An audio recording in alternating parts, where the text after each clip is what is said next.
जय भीम नमो बुद्धाय साथियों। दोस्तों, बाबा साहब भीमराव अंबेडकर ने बताई चमारों के बारे में कुछ ऐसी बातें जिनको जानने के बाद सभी चमारों का सिर गर्व से ऊंचा हो जाएगा। तो चलिए मित्रों, डॉक्टर अंबेडकर ने क्या कहा इसी के बारे में जान लेते हैं। पहली बात, पूरे भारत में जनसूत्रियों और लोक कथाओं में चमारों को ब्राह्मण बड़ा भाई बताता है, क्योंकि ब्राह्मण हिंदू धर्म का मुखिया है तो चमार बौद्ध धर्म का मुखिया है। इसलिए चमारों की शादी में पंडित नहीं बुलाया जाता। दूसरी बात, समस्त जातियों में सिर्फ चमार जाति ही ऐसी है जो कि गरीब होने के बावजूद अपनी आन और शान पे मर मिटती है, और इस जाति में आज भी राजशाही गुण झलकते हैं।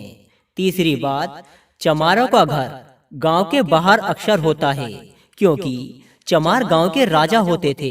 इनको ही गांव में ढीठ बाबा कहा जाता था। चौथी बात, चमार जाति से बौद्ध धर्म छीनने के बाद उसे धर्मविहीन कर दिया गया था और अछूत इसलिए बना दिया गया कि यह जाति फिर से कहीं बौद्ध धर्म ना खड़ा कर पाए। पांचवी बात, चमार जाति की शिक्षा पर रोक इसलिए लगाई गई थी कि वह अनपढ़ रहेगा तो खुद को चमार अछूत समझेगा, कभी यह नहीं जान पाएगा कि चमार एक राजशाही खून है।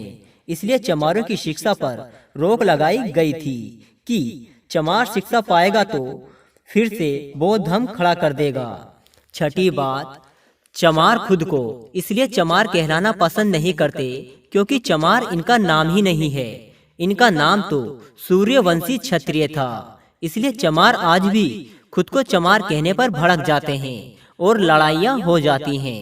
सातवीं बात, ब्राह्मणों में जिस तरह शुक्ल शर्मा आदि समर्थक जातियां होती हैं, चमारों की भी समर्थक जातियां थी, जैसे कि कोरी चमार, नोनिया चमार, तांती चमार, दुसाध चमार, पांसी चमार आदि। लेकिन चमारों की सत्ता विलुप्त होने के बाद इन सब में फूट पड़ गई।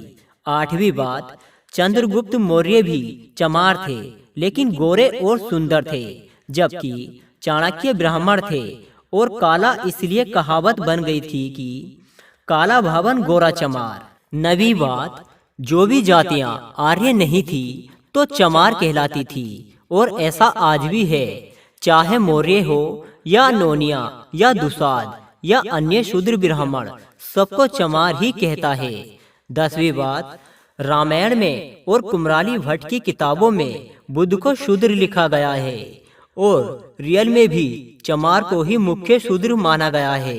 अन्य जाति कभी भी निशाने पर नहीं रही। तो मित्रों, मेरा हर हिंदू धर्म के चमार भाइयों से अनुरोध है कि अगर वीडियो अच्छा लगे तो वीडियो को ज्यादा से ज्यादा लाइक करें और शेयर करें। जय भीम, जय भारत।